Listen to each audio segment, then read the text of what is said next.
बिहारी।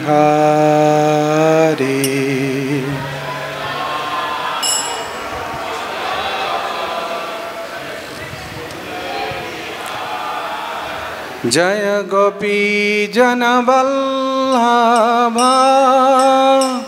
गिरिवरधारी।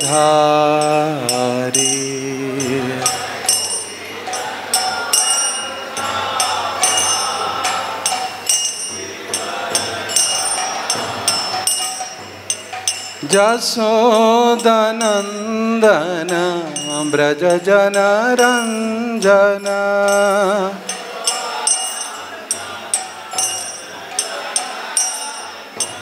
जसोदनन्दन व्रज जनरञ्जन।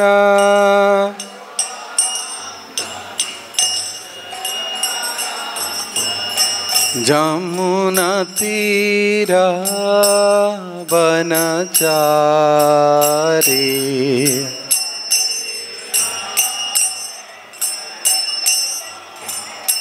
जमुना तीरा वनचारी।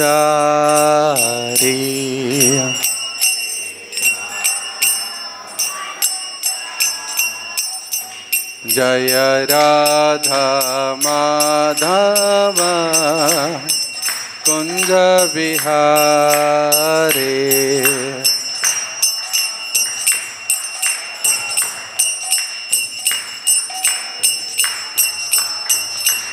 हरे कृष्णा कृष्ण कृष्ण हरे हरे, हरे राम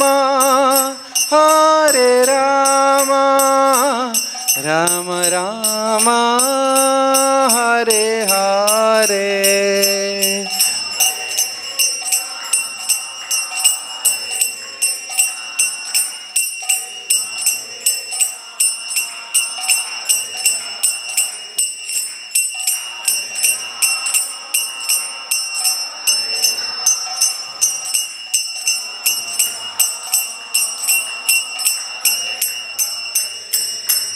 हरे कृष्णा कृष्ण कृष्ण हरे हरे, हरे राम राम राम हरे हरे,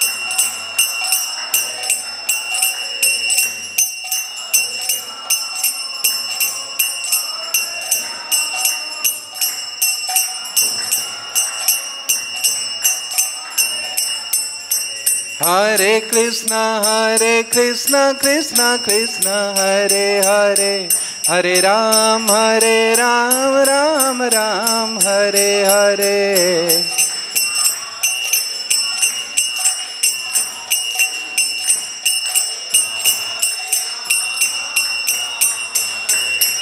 हरे कृष्ण कृष्ण कृष्ण हरे हरे, हरे राम राम राम हरे हरे।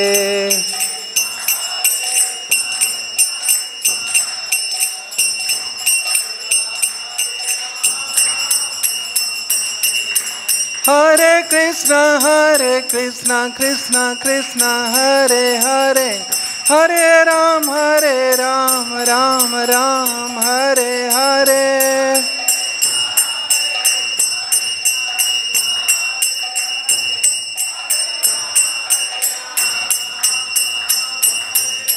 हरे कृष्ण कृष्ण कृष्ण हरे हरे, हरे राम राम राम हरे हरे।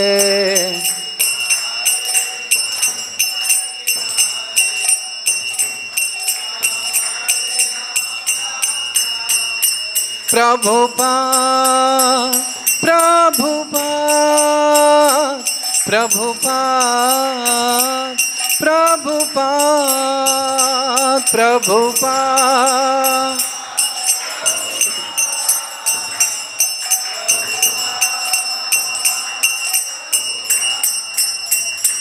हरि बोल हरि बोल हरि बोल हरि बोल हरि बोल।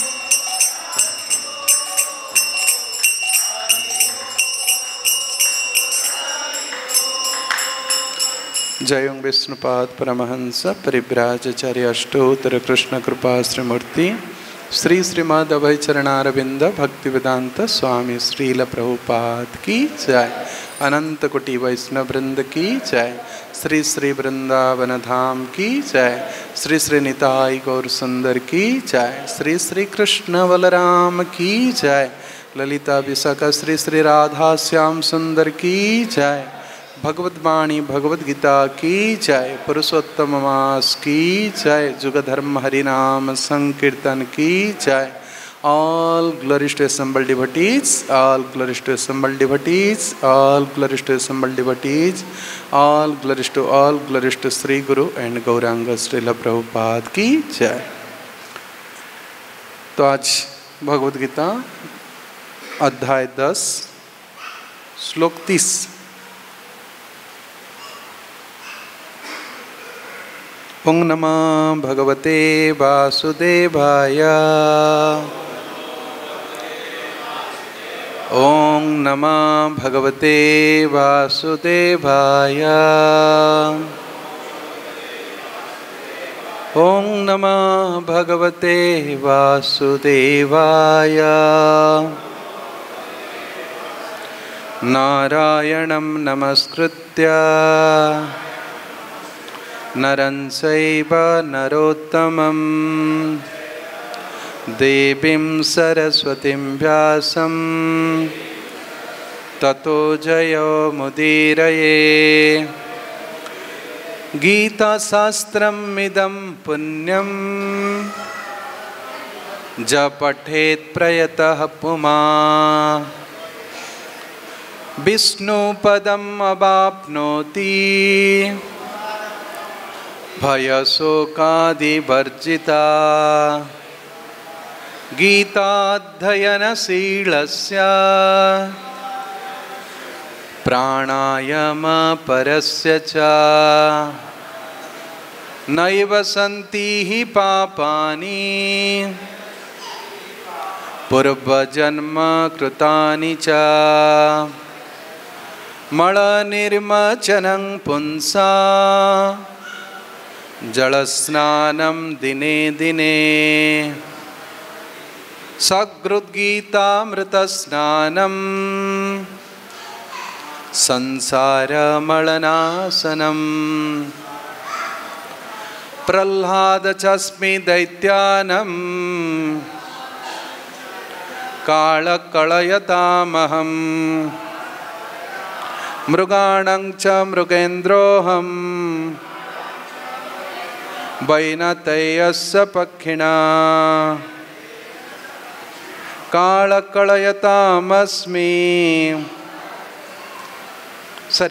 प्रह्लादचस्मि दैत्यानं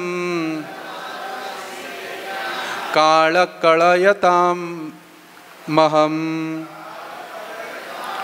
मृगाणां च मृगेन्द्रोऽहं वैनतेयस्य पक्षिणा। प्रह्लादचस्मि दैत्यानं कालकलयतामहं।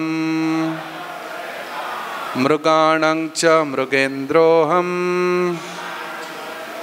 वैनतेयस्य पक्षिणा।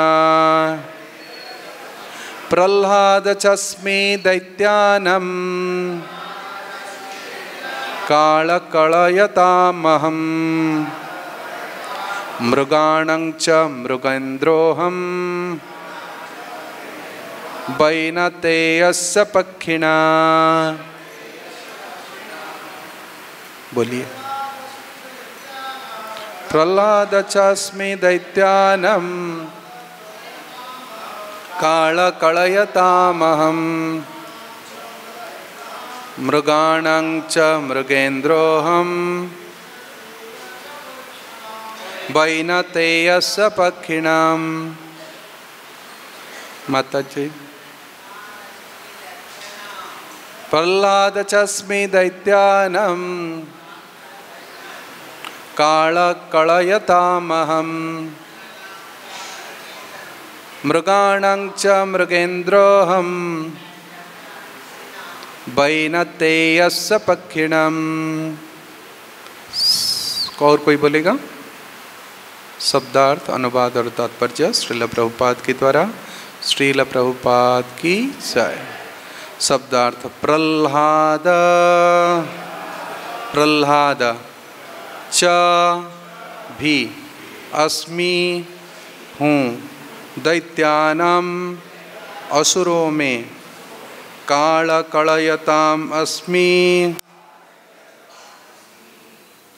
काल में दमन करने वाले हूँ,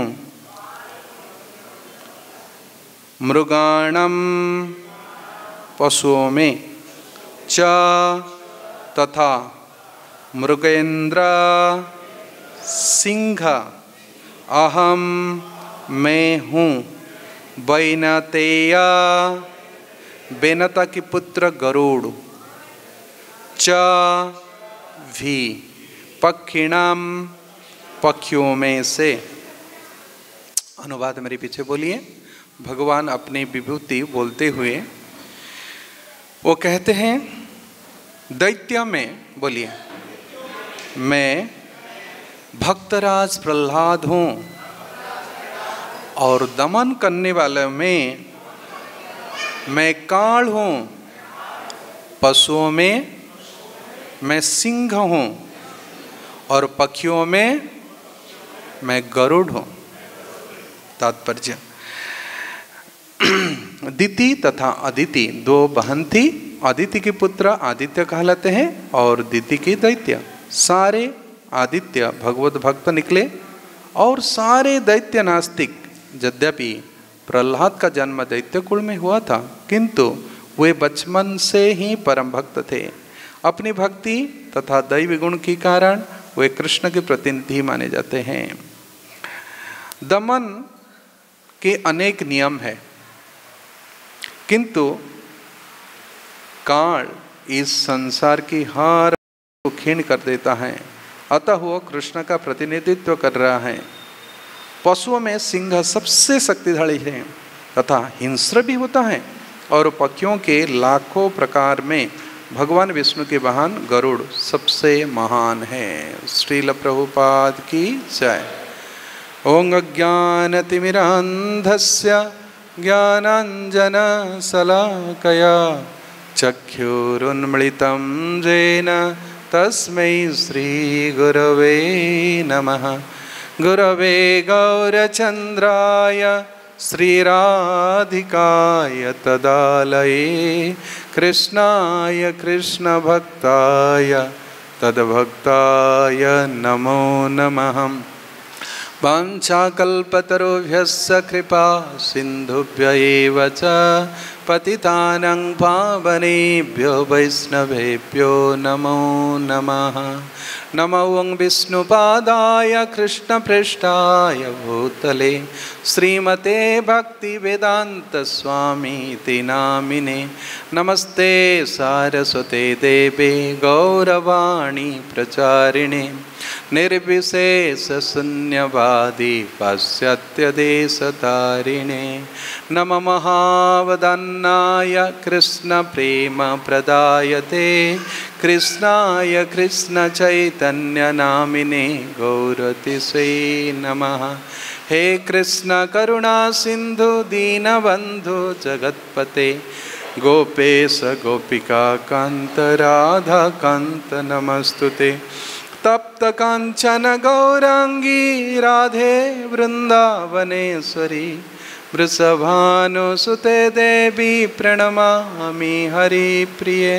जय श्री कृष्ण चैतन्य प्रभु नित्यानंद श्री अद्वैत गदाधर श्रीवासादि गौरभक्तवृंद। हरे कृष्णा कृष्णा कृष्णा हरे हरे, हरे राम राम राम हरे हरे। हरे कृष्णा। तो समस्त वैष्णव की और वैष्णव की चरण कमल में प्रणाम निवेदन करते हुए आज हम भगवान की विभूति के विषय में चर्चा करेंगे, जिस विभूति को जानने पर समझने पर हमारी भक्ति ऐकांतिक हो जाता है। एताम विभूति जोगं च मम जो वेति तत्वतः स्व अभिकल्पेन जोगेन जुज्यते नात्र संशय। तो भगवान अपना विभूति बतलाने के पहले अर्जुन को ये संदेश दे रहे हैं, अगर आप ये विभूति को समझ जाओगे, एताम विभूति जोगम, मैं संक्षेप में बतला रहा हूँ, और अभिकंपे न जोगे न, आपका जोग कभी कंपित नहीं होगा, खंडित नहीं होगा, और मेरी भक्ति में इस प्रकार आप लगे रहोगे। तो भगवान संक्षेप में इससे विभूति को बतला रहे हैं, और एकादश स्कंद में भी भगवान उद्धव को अपने विभूति जोग की वर्णन कर रहे हैं, शायद 22 की 23वां अध्याय में संक्षेप में। तो अभी हम 4 विभूति के बारे में हम चर्चा करेंगे। तो पहले तो भगवान बता रहे हैं, प्रह्लाद चास्मि दैत्यानम, दैत्यों में मैं प्रह्लाद हूँ। दैत्य किसको कहते हैं? ऐसे कश्यप की 13 पत्नियाँ थी। उस 13 पत्नियों में से कुछ के नाम है बेनता, किसके नाम है दीति, किसके नाम है अदिति, किसके नाम है दोनों। तो जो दीति से जन्म लिए सब कश्यप की पुत्र हैं, तो उनको कहा गया दैत्य, और जो अदिति से जन्म लिए उनको कहा गया आदित्य, और जो दनु से जन्म लिए उनको कहा गया दानव, और जो बेनता से जन्म लिए, क्योंकि बेनता के बारे में भी वर्णन है, तो उसको कहते हैं पक्षी। हाँ, बेनता से पक्षी। और कद्रु से जो जन्म लिए वो सब हुए सर्प। ओके, तो पहले भगवान ये कह रहे हैं कि जो दैत्य कुल में जन्म लिए वो सब नास्तिक हो गए, ये सब विमुख हैं, भगवान के प्रति किसके समर्पण भाव नहीं है, सब चुनौती दे रहे हैं। ये दोनों ही जानते हैं कि परम पुरुष भगवान विष्णु हैं, लेकिन एक सरेंडर करता है और एक अहंकार करता है। नहीं, हम क्यों इनके आदेश पालन करें, ये कौन होता है? तो जो दैत्य हुए ये सब नास्तिक हो गए, भगवान के विरोध करने वाले। लेकिन उनमें से एक हुए जो आदि दैत्य। कौन है आदि दैत्य? हिरण्याक्ष और हिरण्यकशिपु। आदि राज कौन है? पृथु महाराज। ठीक है, यह ध्यान रखिए। तो आदि दैत्य के रूप में दोनों वो दीति की पुत्र जन्म लिए थे, वो है हिरण्याक्ष और हिरण्यकशिपु। तो हिरण्यकशिपु ऐसे कठोर तप किए ताकि वो देवताओं को आसानी से मार सके, और विष्णु की जो आधिपत्य है इसको नष्ट कर दे, क्योंकि इसकी जो जड़ है, जो विष्णु जहाँ पर स्टैंडिंग करे उसकी जड़ है ब्राह्मण संस्कृति, बा यज्ञ आदि, बा गो रक्षा आदि। तो इसलिए हिरण्यकशिपु अपने तपस्या से जो शक्ति प्राप्त किए, तो सारी शक्ति को उपयोग किए किसके लिए? ब्राह्मण संस्कृति को, बा दैव संस्कृति को, बा दैव वर्णाश्रम स्थिति को नष्ट करने के लिए। परंतु उनसे एक पुत्र हुआ जो 5 पुत्र में सबसे मुख्य था। हलाद, अनुहलाद, आह्लाद और प्रह्लाद, ये 4 थे, सर 5 नहीं 4। और एक कन्या भी थी, उसका नाम था सिंघिका। परंतु इन 4 पुत्रों में से सप्त असुर विद्या को ग्रहण किए, लेकिन ये असुर की पाठशाला में पढ़ते हुए भी उन्होंने विष्णु भक्ति को ही शिक्षा दिए। किसको? अपने सहपाठियों को। हालांकि उनकी गुरु पढ़ाते थे असुर शिक्षा, फिजिक्स केमिस्ट्री ये सब पढ़ाते थे, राजनीति शास्त्र समाज शास्त्र। तो संत अमर्क की शिक्षा को वो तो बाहर से पढ़ लेते थे, लेकिन अंदर से उनकी असली गुरु कौन थे? नारद, जो उनकी आत्मविद्या की ज्ञान जिसको हम कहते हैं भगवत भक्ति, भागवत धर्म की शिक्षा मातृगर्भ में शिक्षा लाभ किए थे। इसलिए ये मायना नहीं रखता है कि व्यक्ति किस प्रकार है, उसकी संगति किस प्रकार है। अभिमन्यु भी गर्भ में रह करके शिक्षा ग्रहण किया था चक्रव्यूह में जाने के लिए। देखिए कितने बड़े इफेक्ट पड़ता है गर्भधान के समय। तो नारद मुनि की संरक्षण में रहते हुए तो दैत्य कुल में जन्म होते हुए भी उन्होंने विष्णु भक्ति को अपने जीवन की आधार बनाया। और स्वयं नारद जी अपने शिष्य के बारे में कह रहे हैं कि देखिए, उन्होंने उनके पिताजी दिव्य 100 वर्ष तक अर्थात 36,000 वर्ष तक उन्होंने तपस्या करके जो शक्ति प्राप्त किए थे, उससे सारे देवता यहाँ तक कि उच्च लोक की जितने बड़े बड़े दिग्पाल लोकपाल सबको जीत लिए, सबको अपने अधीन कर लिए। केवल किसको छोड़कर कि ब्रह्मा विष्णु और महेश को, और सब उनके अधीन हो गए। परंतु वो अपने क्रोध को अपने अधीन नहीं कर पाए, अपने काम को अपने अधीन नहीं कर पाए, वो जीत नहीं पाए। इसलिए उनकी जो छोटा पुत्र हैं प्रहलाद, उससे वो डिफीट हो गए, हार गए। क्यों हार गए? क्योंकि उस बालक के पास भगवत भक्ति की शक्ति थी, जिससे कि वो अपने पिताजी को हरा दिया।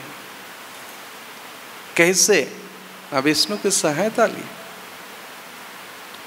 उन्होंने जो बात अपने पिताजी से कहे, क्या कहे कि सबसे अच्छी शिक्षा में जो प्राप्त किया हूं मेरे गुरु से, वो क्या है?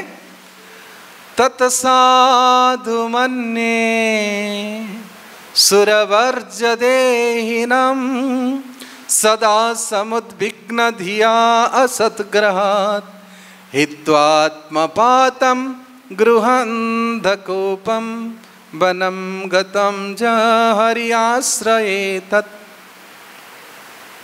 हरि के आश्रय लेना ही सर्वश्रेष्ठ शिक्षा है। नहीं तो ये संसार के जो जीव है, काम क्रोध से जिनके मन उद्विग्न है, उनको कभी शांति मिलने वाला नहीं है। इसलिए हम जीवन में सब कुछ अपने कंट्रोल में करने के लिए प्रयास करते हैं, कर सकते हैं, ये बहुत बड़ी बात नहीं है, लेकिन अपने मन को कंट्रोल करना बहुत डिफिकल्ट। तो इसलिए प्रहलाद जी ऐसे असुरों को, जिन्होंने सब कुछ अपने अधीन कर लिया था,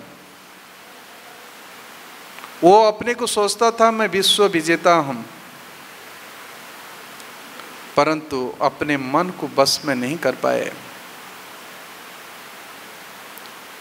इसलिए उनके पुत्र ने कहा कि आप सदा उद्विग्न रहते हो, सदा समुद्विग्न धिया, क्योंकि आपकी बुद्धि गलत है।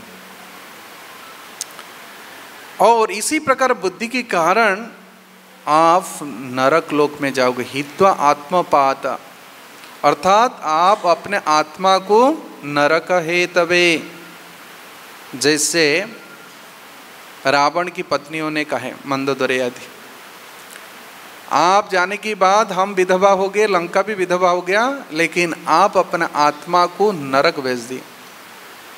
कहते हित्वा आत्मपातम गृह अंधकूपम, क्योंकि जो आसक्ति है ये हमारा आंख में जैसे पट्टी बांध देता है, वह अंधा कर देता है। गृह अंधकूपम, आसक्ति मोह। इसलिए इस आसक्ति व मोह से मुक्त होने के लिए आपको क्या करना पड़ेगा? वनम गतम, वृंदावन चल जाओ। वहाँ जाने की बात, वहाँ निश्चित रूप से वो संगत से आपका रंग बदल जाएगा, मन के रंग। वनम गतम,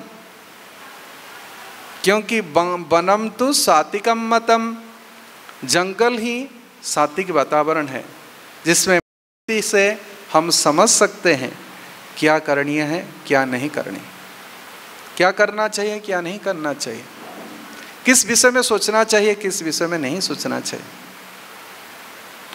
इसलिए संसार में खास करके जो गृह हैं, तावत् कार गृहम गृहम, तो घर गृहस्थी में आसक्ति होने पर व्यक्ति का चेतना व व्यक्ति की जो बुद्धि है, विचार शक्ति है, वो स्वयं बद्ध हो जाता है, बंदी बन जाता है। तावत् मोहांग्रि निगिडम, और मोहरूपी निगिडम बेड़ियां और कड़ियां बन जाता है उसके चेतना में, उनके मन में। इसलिए जो व्यक्ति सच में अपना आत्मा की कल्याण करना चाहता है, अपने आसक्ति को, अपने अहंकार को दूर करना चाहता है, तो वृंदावन में जाकर के क्या करना चाहिए?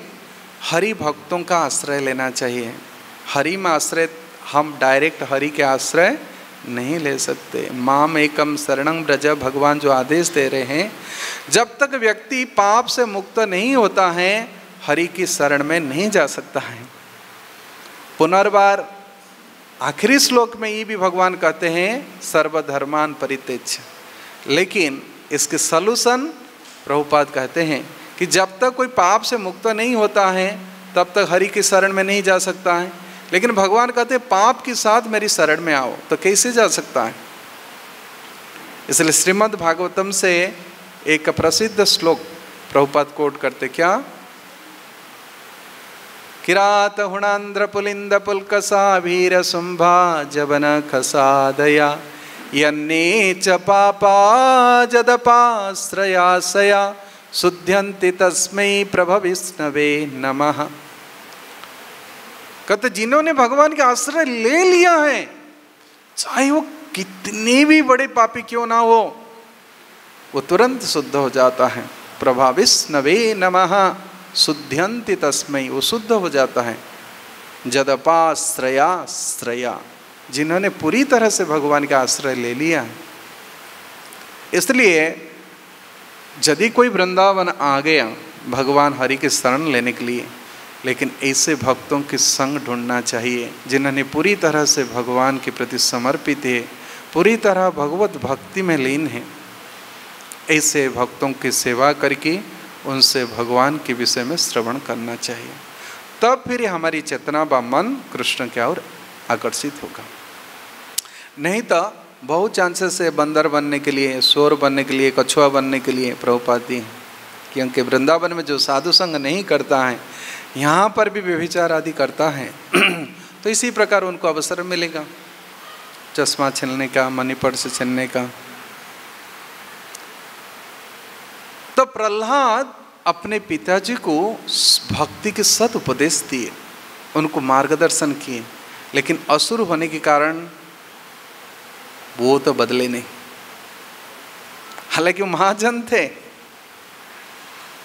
लेकिन पिताजी को नहीं बदल पाए।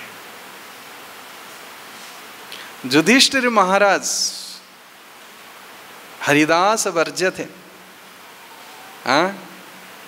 उनको भगवान उपदेश दे कि बदल नहीं सके, वो सोचेंगे नहीं। अर्जुन को बदल दिया ये भी भगवान की कुछ इच्छा है। तो लेकिन हिरण्यकशिपु पूरा प्रयत्न किया अपने पुत्र को असुरों की शिक्षा के आधार पर उनको चलाने के लिए, लेकिन बार बार उन्होंने गुरुओं के पास भेजे, अपने भी प्रयास किए, लेकिन वो सफल नहीं है। लेकिन प्रहलाद जी कह रहे हैं इस प्रकार तुम्हारा मति नहीं बदल सकता है, और मैं भी कहता हूं मेरी मति को तुम बदल नहीं सकती हो। मतिर्न कृष्णे परतो सतो वा मिथ्योभिप्रद्येत गृह व्रतानम अदंत गोभी विशतं तमिश्रम पुनः पुनः चर्वित चर्वणानम। संसार की भोग के पीछे जो लचपच है वो कभी उसकी मति कृष्ण में नहीं लग सकती है, क्योंकि मति स्त्रीलिंग वाचक है। कोई स्त्री यदि व्यभिचारिणी है, ऐसे पुरुष होते हैं तो उसको हम कहते हैं लंपट, लेकिन स्त्री व्यभिचारिणी हो जाते हैं तो उनकी एक पति में मति नहीं लगती है। इसलिए भक्ति करना है अव्यभिचारिणी। मांग च अव्यभिचारेण भक्ति जोगेन सेवते। कहते आपकी मति असती है, क्यों ना स्वयं आप अपने मति को नियंत्रण नहीं कर रहे हैं, अनेक सारे विषय से घिरे हुए हैं। किसकी मति इस प्रकार व्यभिचारिणी होती है? जिसकी मति भोग और ऐश्वर्य में लगी हुई है। भोग ऐश्वर्य प्रसक्तानं तया प्रहृत चेतसं व्यवसायात्मिक बुद्धि समाधो न विधीयते। उसकी बुद्धि सम नहीं हो सकती है, धी न समाधि। क्यों? क्योंकि बहुत विषय कोई इकट्ठा करके भोग करना चाहता है। अब भोग में जिसकी मति है, सेवा करने के लिए कभी उसके हृदय में व्याकुलता नहीं होगी। इसलिए कहते जिसकी एंकल, इसको क्या कहते, लंगर ऐसे लग गया है, वो कितनी भी नौका चलाए लक्ष्य तक नहीं पहुंचेगा। तो मति को इसी में ही भोग ऐश्वर्य में लगा दिए, घर गृहस्थी में लगा दिए। लोग कहते हैं ईस्ट और west my home is the best. यही घर में कभी कभी प्रभुपाद एक लेक्चर में वो बोलते हैं कि पहले ज़माने में ऐसे बंगाल में लोग कहते हैं कि वो व्यक्ति स्वर्ग जाता है जो नातिर नाती देखे। जानते हैं नातिर नाती मतलब grand son of the grand son.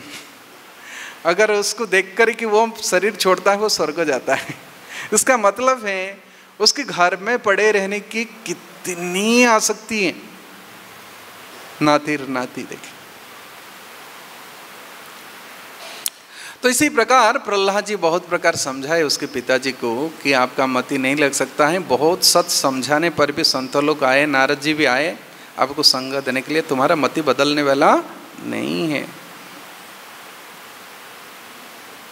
इसलिए मैं ही कह रहा हूँ कि जो मैं सीखा हूँ, श्रवणम कीर्तनम विष्णु स्मरणम पाद सेवनम अर्चनम वंदनम दास्यम साख्यम आत्म निवेदनम इति पुंसार्पितो विष्णु भक्ति चेत नवलक्षणम क्रियते। मैं इसको खरीद कर लिया, इसको बेच नहीं सकता हूँ, क्योंकि इसको प्राप्त करने के लिए एकमात्र क्या मूल्य चाहिए? क्रियताम यदि कुतोपि लभ्यते। क्या चाहिए? लौल्यम। तत्रम लौल्यम अपि, लालसा चाहिए। लेकिन आपका अंदर तो कोई लालसा नहीं है, आप तो प्यासा नहीं, क्यों दो? तो इसलिए प्रहलाद जी को भगवान अपने विभूति बता रहे हैं। और यहाँ भी नृसिंह पुराण में भी वर्णन है कि प्रहलाद जी के पास भगवान जैसे शक्ति आ गया था। निर्दोषो ही समं ब्रह्म तस्मात् ब्रह्मणि ते स्थिता। ये भी भगवद गीता में भगवान कहते हैं, क्योंकि वो ब्रह्म के समान निर्दोष हो जाता है, ब्रह्म के समान उसके पास शक्ति आ जाता है। नहीं तो देखो ये प्रकृति की जितनी बड़े बड़े शक्ति, पहाड़ की चोटी से गिराना, बड़े बड़े पागल हाथी की वैर में, विषधर सर्प से, अग्नि में, जल में, अस्त्र से, शस्त्र से सब प्रहार किए, सब हार गए। खुद भी तलवार उठाया मारने के लिए नहीं। इसलिए जो भगवत भक्ति में पूर्णतः लीन रहता है तो उसी प्रकार भगवान के समान वो शक्तिशाली बन जाता है। कोई भी प्रकृति की कोई भी स्थिति उसको विपर्जय में नहीं डाल सकता है, उसके बाल बंका नहीं कर सकता। इसलिए भगवान कहते वो मेरी विभूति है, मेरी समान। सेकंड, ऐसे कहते हैं किसी को आप कंट्रोल करना चाहते हैं, कड़यताम, कड़यताम मतलब किसको कंट्रोल करना। हर बद्ध जीव का अंदर दो आदत क्या है, क्या है? भोग करने का, कंट्रोल करने का। Master, I am the master and I am the controller, I am the enjoyer. तो कहते इसलिए व्यक्ति बहुत प्रयत्न करता है धन कमाने का, मान कमाने का, तो तब फिर मैं कंट्रोल कर सकता हूँ ना।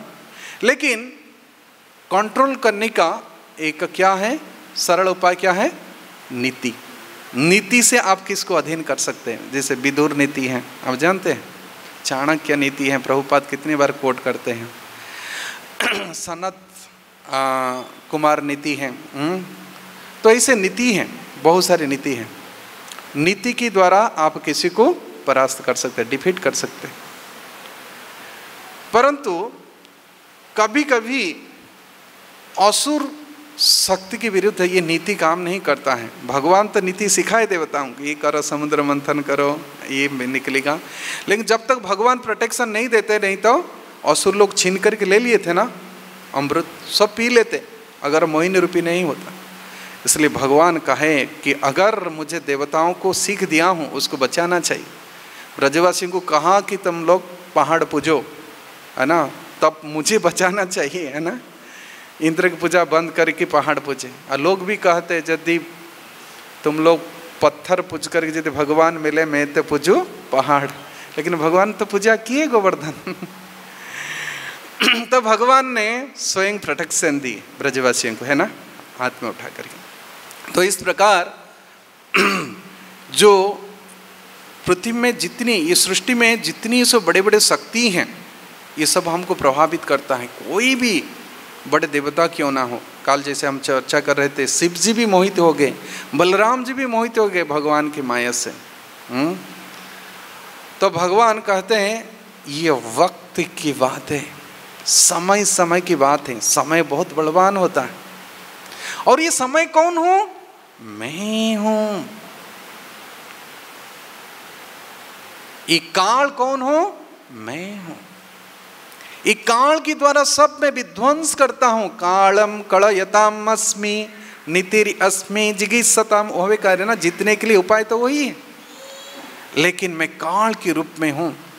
सबको कलयताम, सबको अपने अधीन कर लेता हूं। जैसे तीन चीज हमारे शरीर को अधीन करके रखा है। कौन बता सकता है कौन तीन चीज है? हम लोग सब बंधे हैं, कभी निकल नहीं सकते। यस यस, काल कर्माधीनम, ये तीन चीज बता रहे हैं। देह यं पंच भौतिकम कथं गोपायते अन्ननात् सर्पग्रस्तं इवं परम। नारद जी उपदेश दिए युधिष्ठिर महाराज को पहला स्कंद में। हम कितनी अधीन है काल के द्वारा। मैं आज देख रहा था बाथरूम में, एक कीड़ा ने गिर गया, जिसकी पंख पर रहता है थोड़ा पेंटिंग जैसे, थोड़ा ये हो जाए चिपक जाए। कितने असहाय था, उस पानी में थोड़ा सा लग गया, उसका पंख नहीं निकल पाया। मैं उसको ऊपर उठाया, थोड़ा छटपटाया, फिर शरीर त्याग कर दिया। तो इस प्रकार विचार कीजिए, ये जो शरीर है वृद्धावस्था में कितनी असहाय हो जाता है, असहाय। इसलिए हम लोग आश्रय ढूंढते हैं। इसलिए हम लोग प्रोटेक्शन, प्रत्येक जीव के लिए प्रोटेक्शन, और दूसरा शेल्टर, इच्छा। तो भगवान कह रहे हैं कि काल शक्ति के द्वारा मैं तो विध्वंस करता हूं। आज जवानी आ गया, हम हीरो बन जाते हैं, लेकिन ये समय आएगा उस काल ने आपको बुढ़ा बना देगा। कितने भी आप सफ़ेद बाल को काला करने के प्रयास करो, आप हीरो नहीं बन सकते।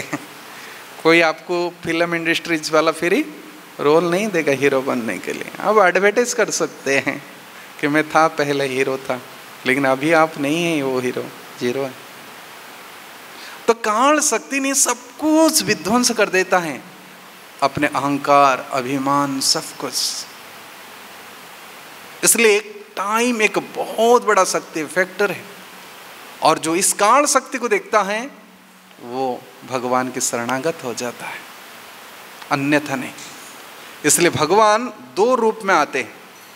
आप माने व न माने, लेकिन इसको जानना चाहिए कि मेरी दो स्थिति है। हिरण्यकशिपु स्वीकार नहीं किया, लेकिन उनके लिए मैं कैसे आया? काल के रूप में आया। प्रहलाद ने मेरे स्वरूप को काल रूप में देख रहा था, वो सरेंडर हो गया। मैं इसलिए भगवान रूप में आया, उनको प्रेम किया, उसमें गोद में बैठाया, उनको मैं आलिंगन किया, उनके सर सूंघा, उनको चाटने लगा। ऐसे कहते सिंही की बच्चा कभी सिंह से नहीं डरता है। प्रहलाद नहीं डरा, नहीं डरा, क्योंकि वो काल स्वरूप भगवान को देख रहा था। भगवान एक रूप में प्रकट हुए, लेकिन दो कार्य किए। काल रूप में इसको नष्ट किए, कालम कलयताम अस्मि, और एक रूप में मृत्यु, एक रूप में अमृत प्रदान किए पुत्र को। इसलिए काल को जो आराधना करता है, जो काल किस प्रकार है, कैसे कार्य कर रहा है काल ये संसार में, किसको देख करके हम काल के निरूपण करते हैं? सूर्य भगवान। आयु हरन्ति वै पुंसम उदय अस्तचलम असौ तदर्थेन क्षणम अपि उत्तम श्लोक वार्तया। तो जो भगवान की कथा कीर्तन में लगे रहते हैं, उनकी एक क्षण की आयु भी सूर्य भगवान हरण नहीं कर पाते। लेकिन ये सूर्य भगवान कौन है? कौन है? भगवान की दृष्टि है, नेत्र। जचक्षुरेश सविता सकल ग्रहणम राजा समस्त सुरमूर्ति अशेष तेजा जस्याज्ञया भ्रमति संभृत काल चक्र गोविंदमादि पुरुषम तमहं भजामि। काल चक्र केवल उनकी उदय और अस्त पर ही घूमता है कि नहीं? निरूपण करते हैं, इतने घंटे, इतने दिन, इतने साल बीत गया, त्रुटि। लेकिन वही भगवान जो सबकी आयु को सूर्य भगवान के द्वारा हर लेते हैं, लेकिन वही भगवान जब कृपा दृष्टि डालते हैं किसी भक्तों के ऊपर, कोई साधक के ऊपर, तो उसको परम गति हो जाता है। फिर जन्म मृत्यु के चक्र में नहीं आता है, काल चक्र के अंदर प्रवेश नहीं करता है, उसको बेड़ा पार कर देते हैं। क्यों? क्योंकि भगवान की एक दृष्टि है सृष्टि करने का। मयाध्यक्षेण प्रकृति श्वेते सचराचर। ये सृष्टि जहां होती है वहां फिर विनाश होती है, लेकिन भगवान पालन भी करते हैं। पुष्णामि चौषधिं सर्वं सोमो भूत्वा रसात्मकम। तो चंद्रमा के रूप में भगवान पोषण करते हैं कि नहीं? तो भगवान की एक आंख भी चंद्रमा है, वो शीतलता प्रदान करता है। तो भक्तों के जीवन को सुशीतल बना देता है, शांत कर देता है, कोई टेंशन नहीं है। थोड़े से जप करो, अच्छे से नींद आ जाएगा। लेकिन उस नींद लेने के लिए शहर के लोगों को कितनी नींद की दवाई लेना पड़ता है कि नहीं?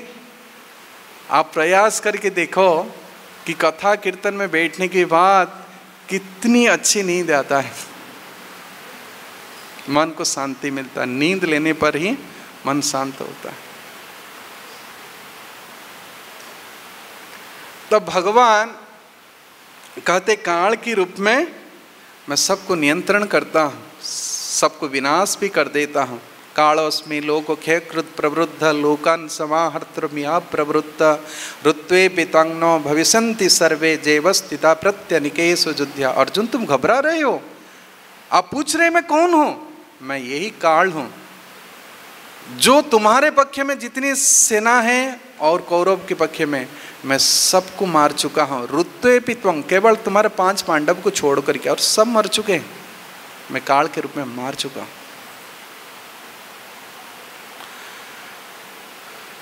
विशेष और कुछ बात नहीं करेंगे।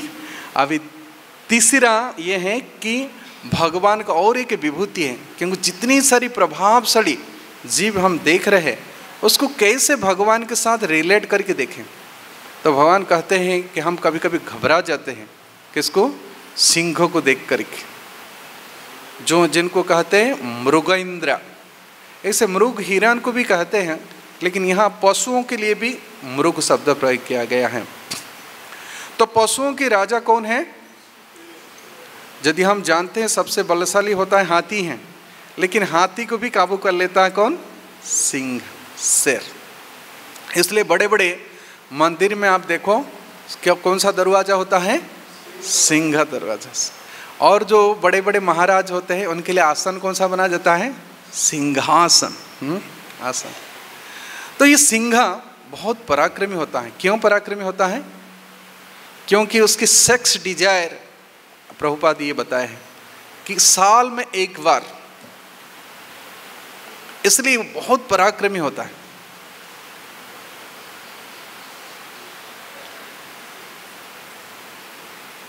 इसलिए भगवान नृसिंह के रूप में आए, जो काम को कंट्रोल, क्योंकि ये तो काम की था ना, कौन?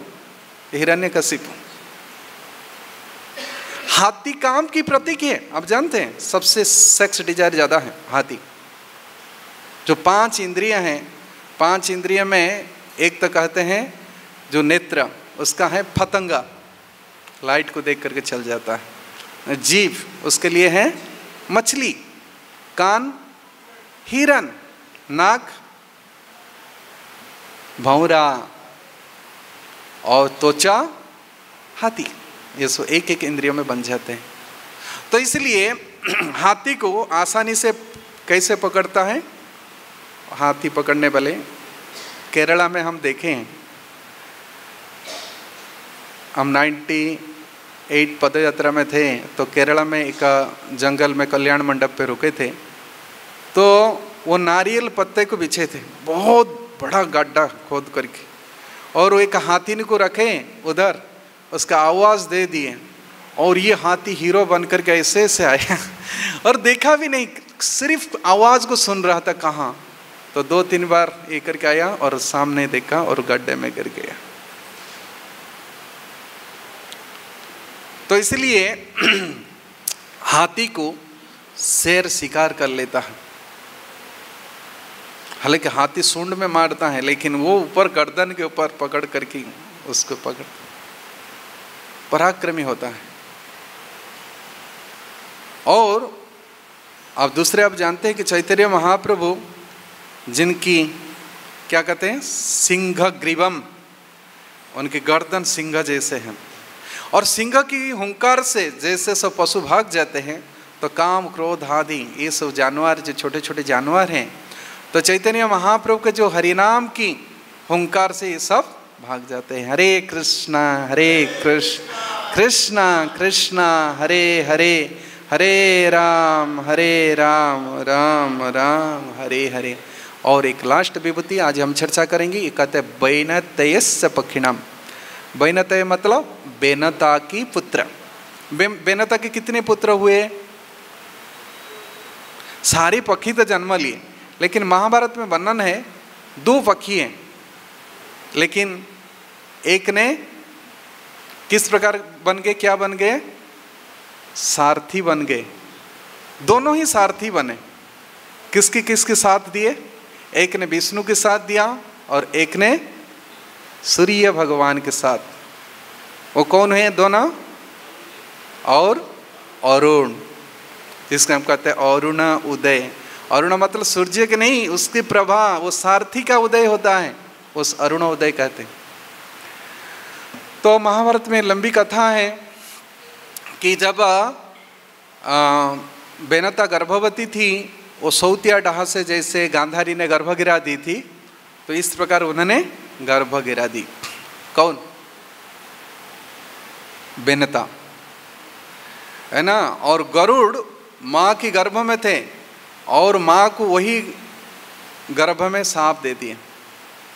अष्टवक्र मुनि को उनके पिताजी सांप दे दिए थे ना, वो गर्भ में थे, लेकिन ये अपने माँ को सांप दिए। क्या सांप दिए?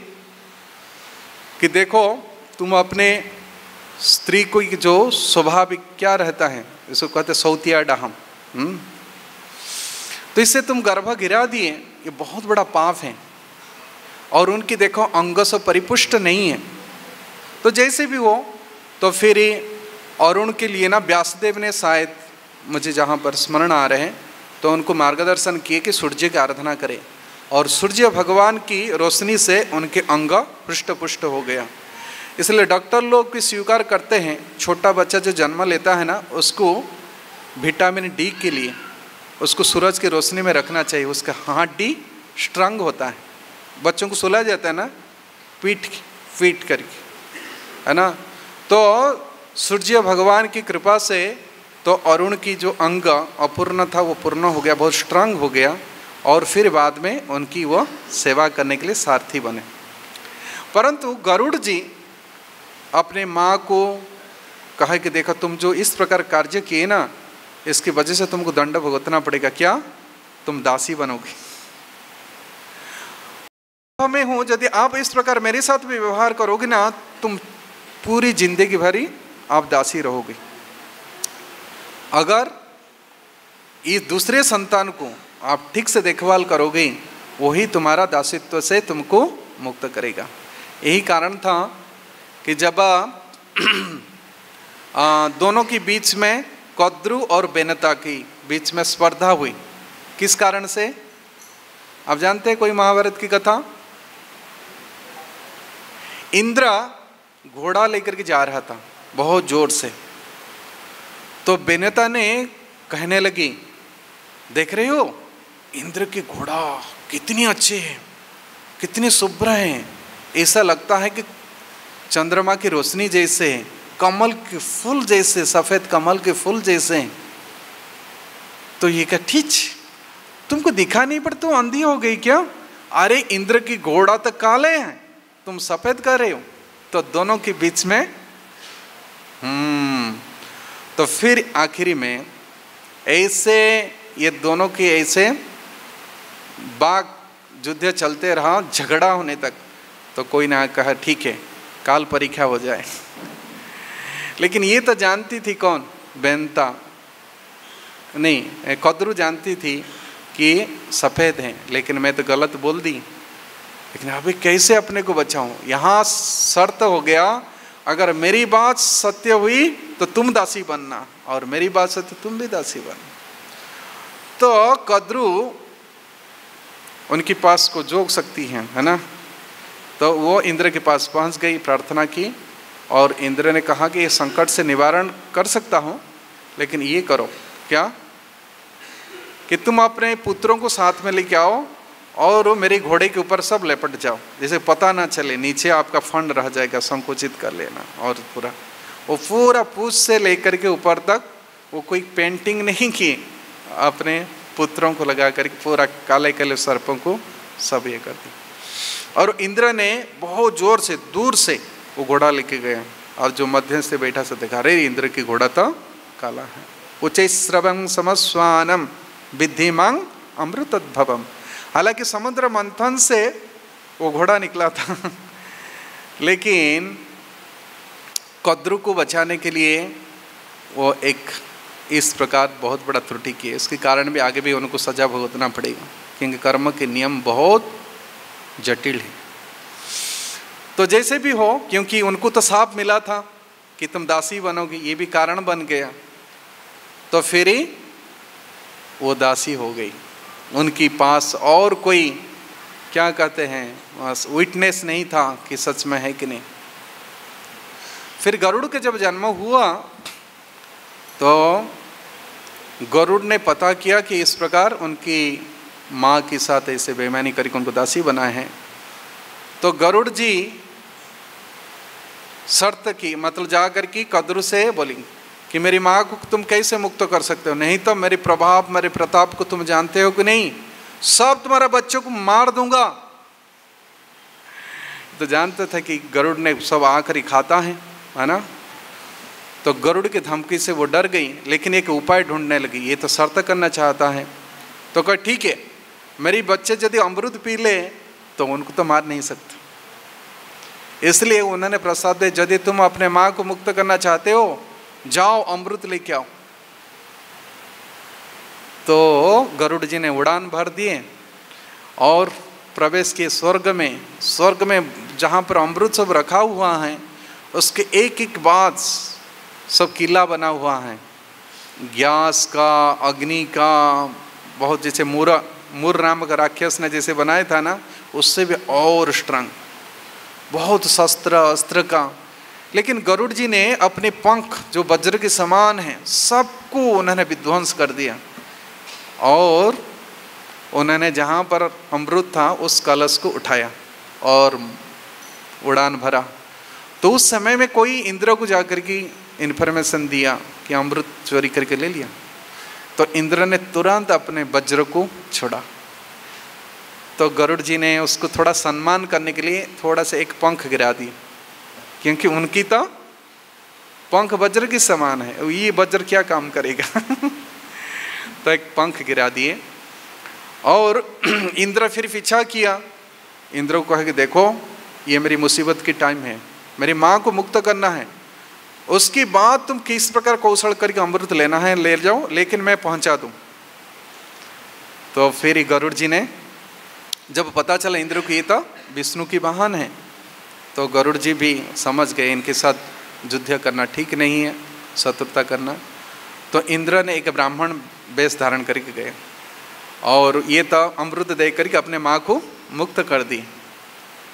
और जिस समय अमृत लेके गए थे, ये कहा जाता है कि इस कदम्ब वृक्ष के ऊपर उस अमृत का घड़ा रखे थे, और जो 4 जगह जो कुंभ होता है वहीं पर अमृत गिर गया था, कुछ बूंद, उज्जैन, हरिद्वार, इलाहाबाद और नासिक। तो जैसे भी है, लंबी कथा है। तो इंद्र फिर ब्राह्मण रूप लेकर के पहुंच गए और ये तो अपने माँ को मुक्त करके ले आए। और जिस समय वो जा रहे थे अमृत पीने के लिए, ये ब्राह्मण के रूप में कहने लगा, अरे आप तो कश्यप के पुत्र हो, आप धर्म की मर्यादा जानते हो, नीति नियम जानते हो, अमृत ऐसे नहीं पिया जाता है। अमृत को पीने के लिए पहले स्नान आदि करना चाहिए, जाओ पहले स्नान करके आओ। और इस कलश को ऐसे नहीं रखना चाहिए, कहाँ रखना चाहिए? कुश घास के ऊपर। तो वो कुश घास के ऊपर रख करके सब स्नान करने के लिए चल गए, और जब आके देखे तो इंद्र कलश लेकर के भागे, क्योंकि ब्राह्मण विश्वास करके रखे थे कि ये ब्राह्मण है हमको पिलाएगा, लेकिन ब्राह्मण ने धोखा दे के गए, क्योंकि वो धोखा करके अपने उनकी माँ को दासी बनाए थे। तो लेकिन वो आतुर थे अमृत पीने के लिए, इसलिए सोचे कि अमृत गिरा होगा यहाँ, तो क्या किए, सब चाटने लगे, इसलिए उनकी जीवा सब कट गया। इसलिए सांप का जीवा कैसे है? 2। अब देखिए ना, इस कारण से। तो जैसे भी हो, तो ये जो गरुड़ है ये भगवान की विभूति है, और उनकी पंख से जब भगवान विष्णु वहाँ पर सवारी करते हैं तो उनकी पंख से क्या निकलता है? साम वेद की ऋचाएँ, जिसको सुनते सुनते भगवान को बहुत अच्छा नींद आता है। और उतना नहीं, कभी कभी किसके साथ लड़ाई करना पड़ता है तो गरुड़ भी उस लड़ाई में, जैसे मूर असुर के साथ लड़ाई हो रहा था, जिस समय स्वर्ग से क्या लेके आ रहे थे भगवान? पारिजात पुष्प, है ना। फिर गरुड़ ने भी लड़ाई की, है ना, मारा इंद्र को। तो इसी प्रकार भगवान विष्णु की बहुत प्रकार से सहायता करता है, और विशेष करके उनकी पंख वेदमय है, साम वेद की ऋचाएँ मंत्र निकलता है, इसलिए भगवान की विभूति है।